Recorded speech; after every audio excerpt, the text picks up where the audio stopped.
soit symbolique de notre souveraineté nationale et internationale.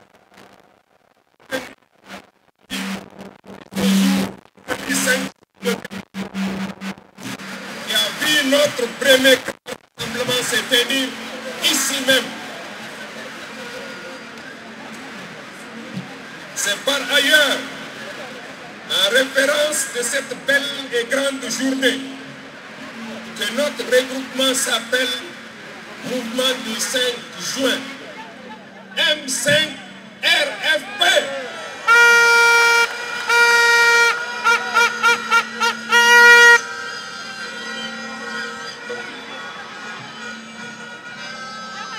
Notre premier appel au peuple malien a été lancé par un triumvirat composé du mouvement Espoir Malikoura,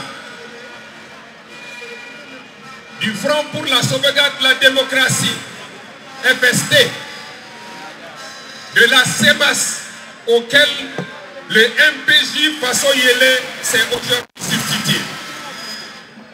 Ce appel a trouvé un écho et un accueil favorable au sein des forces vives à travers Anko Malidron, le mouvement Fasodé, deux centrales syndicales que sont la CDTM et la CSTM, le Forum des organisations de la société civile, la coordination des partis politiques adhérents, la coordination des associations adhérentes, la coordination des femmes du M5RFP, la coordination des jeunes du M5RFP, les coordinations régionales du M5RFP et la coordination de la diaspora malienne M5RFP. Et progressivement s'est opérée la jonction avec d'autres composantes de notre peuple à travers une forte implication des leaders religieux et traditionnels, des commerçants, des détaillants et autres acteurs du marché de Bamako, des corporations et syndicats de transporteurs, des boulangers, des fonctionnaires des départements des finances et du matériel DFM, d'agents de police, de surveillants de prison, d'enseignants, des travailleurs des mines. Ainsi, chers compatriotes, vous avez massivement répondu à notre appel des 5 juin, 19 juin, 10 juillet et 11 août 2020.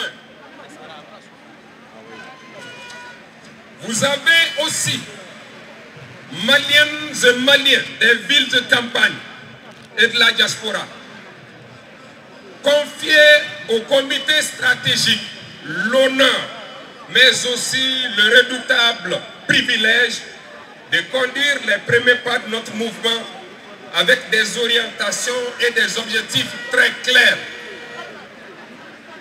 1. Lutter contre la corruption, la mauvaise gouvernance, le népotisme, l'impunité qui ont conduit notre pays au bord du précipice. 2. Veiller sur l'état de droit, la République, la démocratie et la laïcité. 3. Situer résolument toutes nos actions dans le strict respect de la loi et le refus de la violence. Et enfin 4. Impliquer tous les Maliens à ce noble, exaltant mais combien difficile combat.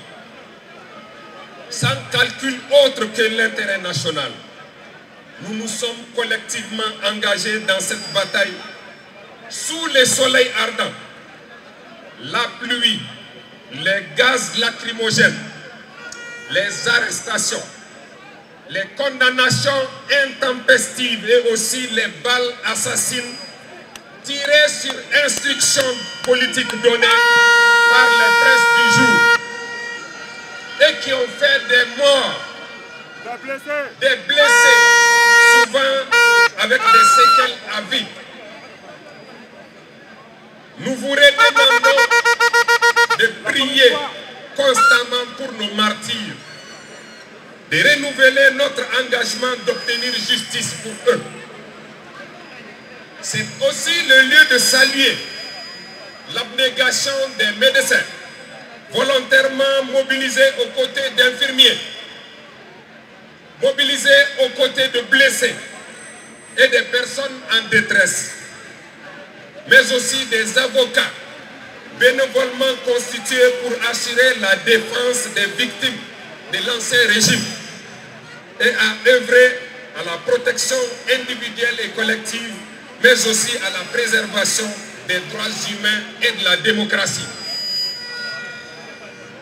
Comment ne pas rendre hommage aux Maliens et Maliens de la diaspora pour leur engagement patriotique, soutenu et leurs efforts inlassables dans l'organisation de manifestations, leur assistance multiforme face à l'autisme du pouvoir.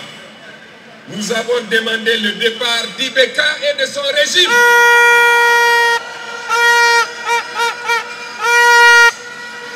Cette lutte hautement patriotique a été parachevée le 18 août 2020 avec l'intervention de nos vaillantes forces de défense et de sécurité.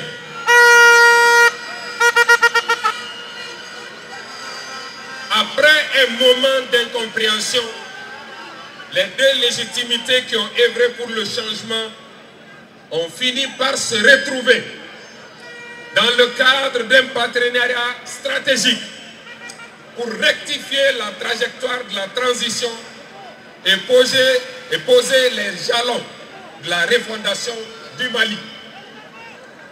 Cette vaste entreprise sera inclusive et ouverte à toutes les personnes ou forces politiques et sociales acquises au changement.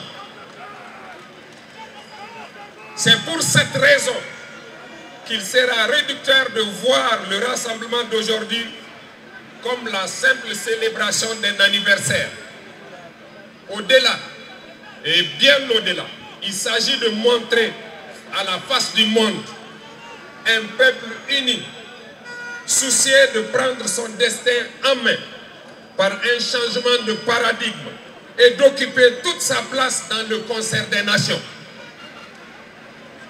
Cette quête d'un renouveau passera nécessairement par la mise en œuvre rationnelle et intelligente des 10 points déclinés en 17 mesures fortes dont la mise en œuvre permettra la rectification de la trajectoire de la transition pour la refondation du Mali. Nous continuerons également à faire notre combat au quotidien pour nos compatriotes confrontés à toutes sortes de maux du fait des princes et des circonstances comme les déplacés internes et les réfugiés, ainsi que les victimes des spoliations, des démolitions d'habitats des zones aéroportières, des déniements totaux, les jeunes recalés victimes d'injustice dans le recrutement public.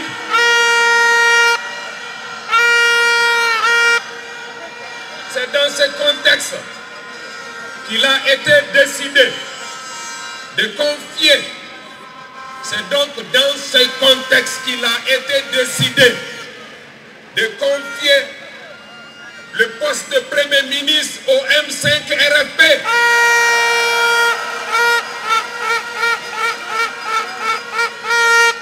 Qui à son tour, le M5 RFP qui à son tour a désigné dans cette fonction le président du comité stratégique, Dr Kokala Maïga.